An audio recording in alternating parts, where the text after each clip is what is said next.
বর্তমান সময়ে ভারত পাকিস্তানের পরিস্থিতি যুদ্ধের দিকে এগিয়ে যাচ্ছে, যা কাশ্মীরের পেহেলগামে ঘটনাটি কেন্দ্র করে শুরু হয়েছে। ভারত পাকিস্তানের যুদ্ধে কে জিতবে এই নিয়ে 5টি পয়েন্ট আপনাদের সামনে তুলে ধরা হলো।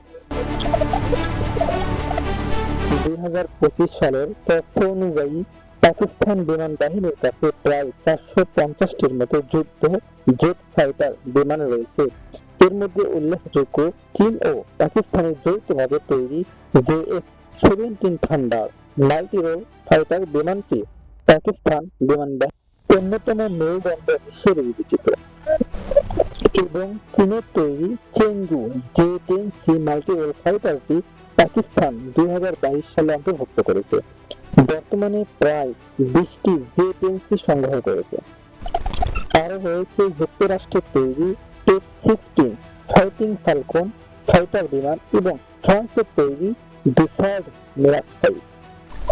অন্যদিকে ভারতের কাছে আছে বিভিন্ন ধরনের আধুনিক এবং শক্তিশালী যুদ্ধ বিমান।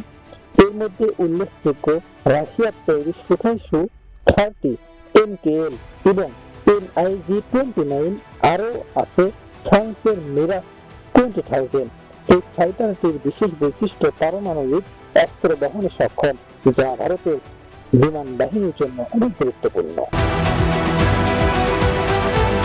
পাকিস্তানের কাছে রয়েছে অত্যাধুনিক ব্যালিস্টিক মিসাইল, যার মধ্যে অন্যতম গৌরী সিরিজ, যা 1500 থেকে 2000 কিমি রেঞ্জ বেগে ছুটতে পারে। এর অন্যতম বিশেষ বৈশিষ্ট্য হলো জেট ফাইটার থেকেও পারমাণবিক অস্ত্র নিক্ষেপ করা সম্ভব। আর অন্যদিকে ভারতের কাছে রয়েছে অগ্নি সিরিজের কিছু মিসাইল। এর মধ্যে উল্লেখযোগ্য অগ্নি 5 ICBM, যার রেঞ্জ 5000 থেকে 8000 কিলোমিটার।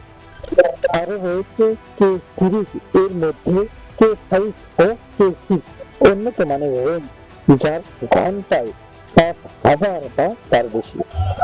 এর বিশিষ্ট বৈশিষ্ট্য হলো সাবমেরিন থেকে উৎক্ষেপণ যোগ্য ব্যালিস্টিক মিসাইল। পাকিস্তানি নৌবাহিনীর কাছে নো এভিয়েশন ATR-72 MPA সাবমেরিন, যা রাডার নজরদারির জন্য ব্যবহৃত হয়। আর ইন্ডিয়ান নেভি এর কাছে বর্তমানে আধুনিক প্রযুক্তির একটি শক্তিশালী বাহিনী রয়েছে, যার সম্পূর্ণরূপে উচ্চ প্রযুক্তি সম্পন্ন অস্ত্র ও যন্ত্রপাতি ব্যবহার করে। এর মধ্যে উল্লেখযোগ্য ভারত ও রাশিয়ার যৌথ উদ্যোগে তৈরি সুপারসনিক ও হাইপারসনিক ক্ষেপণাস্ত্র। এটি জাহাজ, সাবমেরিন, বিমান ও স্থলভিত্তিক প্ল্যাটফর্ম থেকে উৎক্ষেপণ যোগ্য। পাকিস্তানি সেনাবাহিনী দক্ষিণ এশিয়ার অন্যতম বৃহৎ শক্তিশালী সামরিক বাহিনীর মধ্যে একটি। 2024 সালের তথ্য অনুযায়ী সক্রিয় সেনা সদস্য প্রায় 6,50,000 এবং রিজার্ভ বাহিনী প্রায় 5,50,000 রয়েছে।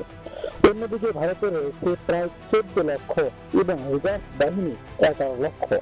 আরও আছে আধা সামরিক বাহিনী প্রায় 10 লক্ষ।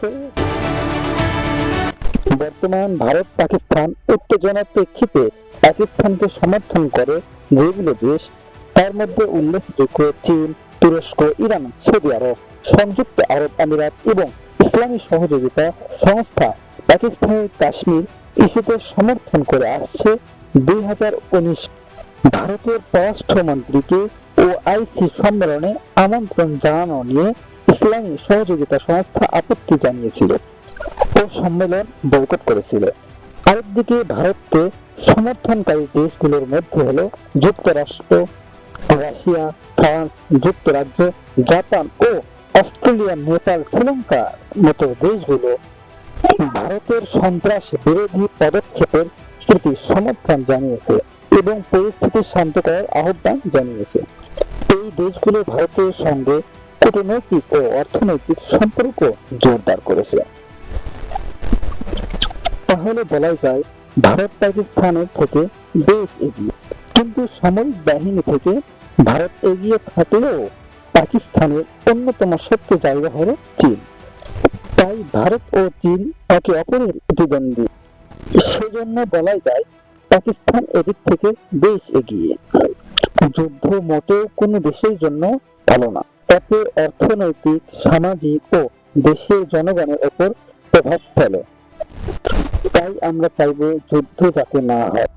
যদিও ভারত পাকিস্তানের সম্পর্ক মোটেও ভালো না, তবুও যদি যুদ্ধ লাগে তাহলে আপনাদের মতে কে জিতবে তা অবশ্যই কমেন্টে জানাবেন।